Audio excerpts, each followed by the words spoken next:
Bismillahirrahmanirrahim. Assalamu alaikum dear students. Welcome back in lecture 01 part 08. Student, in this lecture basically we will discuss the topic maximum and minimum steel ratio. It should be remembered student that this is one of the most important topic. Remember ऐसे code में जब भी हम design करते हैं so we are always ensuring that the steel ratio lies within uh, the provided steel reinforcement should be less than rho max and should be less than rho minimum.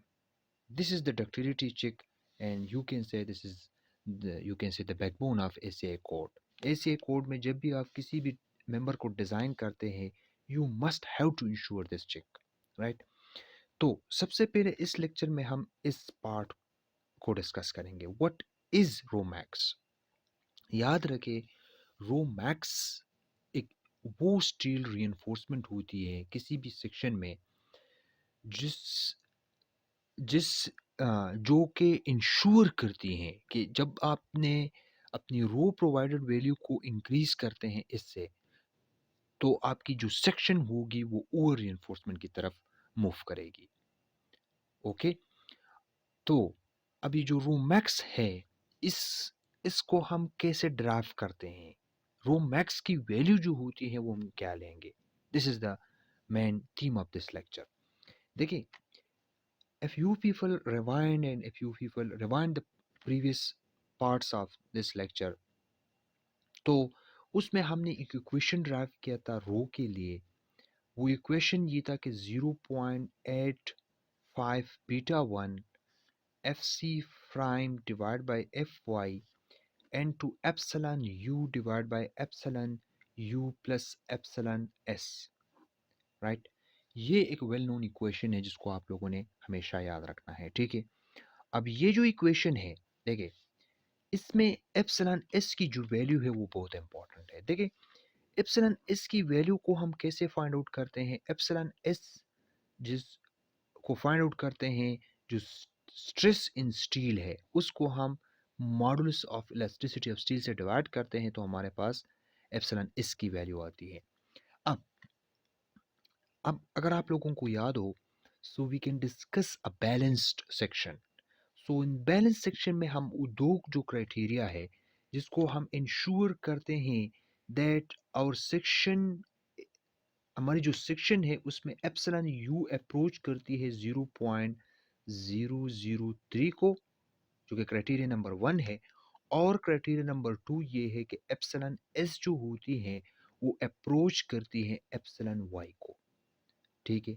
तो ये हमारा जो होती है बैलेंस सेक्शन होता है, यानी balance section, right.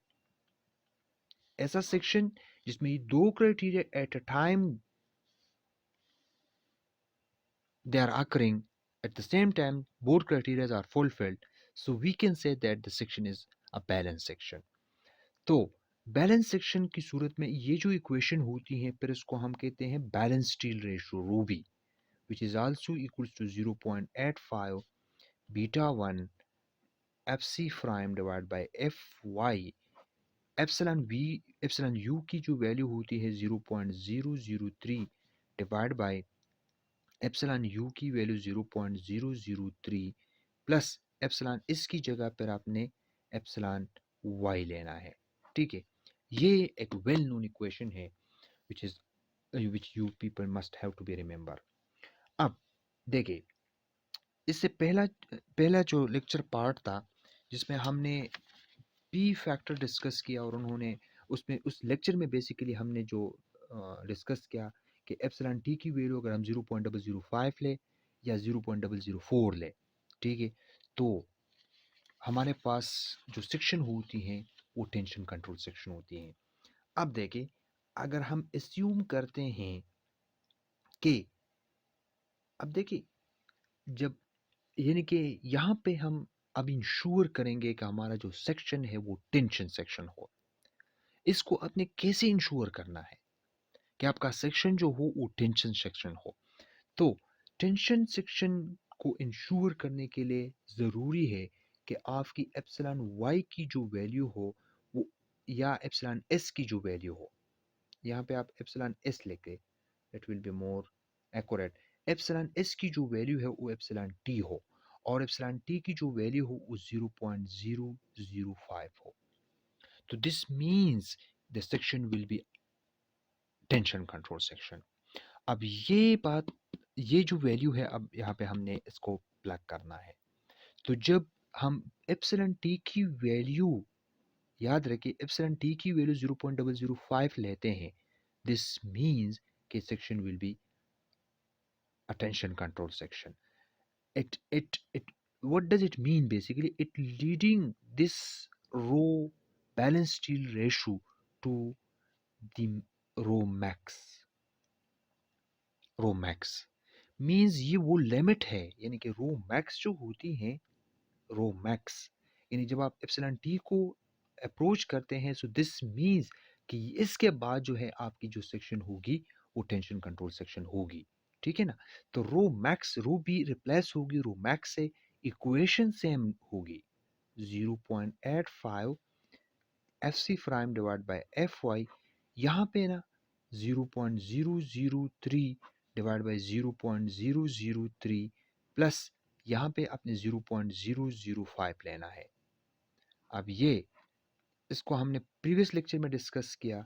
अब रो मैक्स की जो वैल्यू होगी वो 0 पॉइंट, इसमें बीटा 1 की वैल्यू को याद रखें, ठीक है, 0.85 beta 1 F C prime divide by F Y, इसको हम सिंपली लिखते हैं 3/8, जिसको हमने प्रीवियस इक्वेशन लेक्चर में हमने इसको प्रूव किया। सो 3/8, अगर इस 3/8 को हम इसके साथ मल्टीप्लाई करें, this equation will become more easier for us, and अगर इसको हम मल्टीप्लाई करें it will be look like this 0.318। ये जो वैल्यू है ना, ये वैल्यू ये बेसिकली एसीआई कोड सेक्शन 9.3.3 इसको डिफाइन करती है। ठीक है ना? याद रखें, आप इस सेक्शन को कंफर्म कर सकते हैं। ये मुख्तलिफ वर्जन में मुख्तलिफ इसकी वो सेक्शंस होती हैं। ठीक है, अब 0.318 F C prime divide by F Y, right, तो इनटू बीटा 1, ये अब रो मैक्सिमम की वैल्यू है जब स्ट्रेन को आप 0.005 लेते हैं। क्लियर? जब स्ट्रेन की वैल्यू, अगर स्ट्रेन की वैल्यू को लेट से हम 0.004 ले, ठीक है, एप्सिलॉन टी को अगर हम 0.004 ले और इसी ही इक्वेशन में हम, तो फिर भी हमारे पास रो बी रो मैक्स होगी। ठीक है, रो मैक्स होगी, और 0.85 beta 1 F C prime divide by F Y, जब हम 0.005 यहाँ पे इंसर्ट करते हैं, so we already derived the equation, तो फिर हमारे पास 3/7 होती है। इसको अगर इसके साथ हम मल्टीप्लाई करें, so finally we got 0.364 beta 1 F C prime divide by F Y. तो ये जो इक्वेशन है, या ये जो इक्वेशन है, you have to remember this equations, क्योंकि एग्जांपल्स में हम इसको यूज़ करेंगे कि रो मैक्स की जो वैल्यू होगी वो क्या होगी। ठीक है ना? तो जब हम रो मिनिमम और रो मैक्सिमम की वैल्यू कैलकुलेट करेंगे, so we will use this equation. Clear? अब याद रखिए एसीआई कोड जो 1999 वर्जन था, एसीआई कोड की 19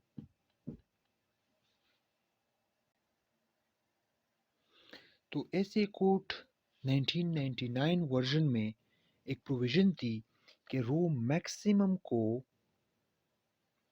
हम ले सकते हैं 75% ऑफ द रो बी।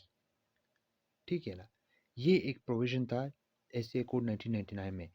बाज़ औक़ात ये भी एक प्रोविज़न था कि रो मैक्सिमम को 50%, जो कि एक बहुत कंजर्वेटिव वैल्यू थी, हम लेते थे, लेकिन this one will be used as well in our example. यानी कि इसका मतलब ये है, देखिए हम रो बी का 75% क्यों लेते हैं? इसका मतलब ये है कि हम इस बात को इंश्योर करें क्योंकि ज़ाहिर है ये बात मैंने आप लोगों के साथ पहले भी लेक्चर में डिस्कस किया था कि स्टील की जो जब यील्डिंग होती है ना, यील्डिंग, तो यील्डिंग स्टील की कंप्लीट फेलियर नहीं होती, इसके बाद इसमें कुछ स्ट्रेन हार्डनिंग होती है। Steel after the yielding is capable by taking some extra loading. So that why yielding को इंश्योर करने के लिए हम क्या करते हैं, 75% ऑफ द रो भी लेते हैं ताकि यील्डिंग के बाद की जो स्ट्रेंथ है वो भी इसमें कवर हो। तो ये बहुत इंपॉर्टेंट है, इस वजह से हम इस वैल्यू को और डिक्रीज करते हैं ताकि टेंशन सेक्शन हो और यील्डिंग जो है वो इंश्योर हो, यानी कि जो स्टील की जो यील्डिंग है वो इंश्योर हो और सेक्शन अंडर अंडर रीइंफोर्स्ड हो। तो ये वैल्यू भी यूज़ होगी और साथ ही साथ ये जो इक्वेशंस है ये भी यूज़ होगी। तो यहाँ तक आपको अगर रो मैक्स में कोई प्रॉब्लम है इस टॉपिक में, so you can ask your question. Thank you for watching.